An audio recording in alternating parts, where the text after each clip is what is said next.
చూడండి, మీలాంటి మహిళలందరూ కలిసి ఒక శక్తిగా మారి అన్యాయానికి గురవుతున్న ఆడవాళ్లకి అండగా నిలబడుతున్నారు. ఆ విషయంలో మిమ్మల్ని నేను కూడా స్ఫూర్తిగా తీసుకుంటున్నాను. మీ వల్ల ఎంతో మంది ఆడవాళ్లు వాళ్ళు పడుతున్న బాధల నుండి బయటపడ్డారు. వాళ్ళకి మరో కొత్త జీవితాన్నిచ్చారు మీరందరూ కలిసి. ఆ విషయంలో మీ అందర్నీ నేను మెచ్చుకుంటున్నా. కానీ నా దగ్గరకొచ్చేసరికి మీకు ఎవరో తప్పుడు ఇన్ఫర్మేషన్ ఇచ్చారు. నా భర్త నన్ను ప్రేమగా చూసుకుంటున్నారు. నన్ను ఏ రోజు ఇబ్బంది పెట్టడం కానీ, బాధ పెట్టడం కానీ చేయలేదు. మరి మీరు పుట్టింటికి అలిగి ఎందుకు వెళ్ళిపోయారు? భార్యాభర్తలన్నాక ఏవో చిన్న చిన్న గొడవలు వస్తూ ఉంటాయి. మళ్ళీ తిరిగి కలిసిపోతాం. అంత మాత్రాన ఆయనేదో నాకు అన్యాయం చేశారని కాదు కదా. మీరందరూ ఇలా నా కోసం వచ్చి నిలబడినందుకు చాలా సంతోషం. సరే కావ్యగారు, మీరే వచ్చి చెప్పారు కాబట్టి మిమ్మల్ని నమ్మి వెళ్తున్నాం. రేపు ఎప్పుడైనా మీకు సమస్య అంటే ఒక్క ఫోన్ చేయండి. మేమందరం మీ వెంటే ఉంటాం.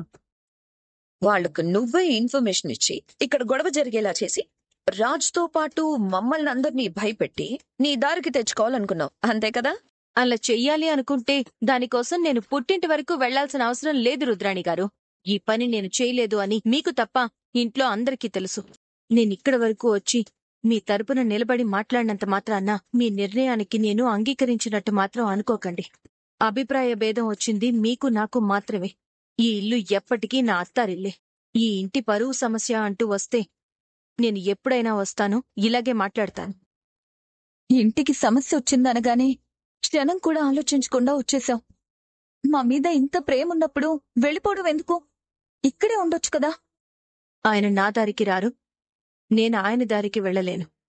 అలాంటప్పుడు కలిసుండడంలో అర్థమే ఉంది?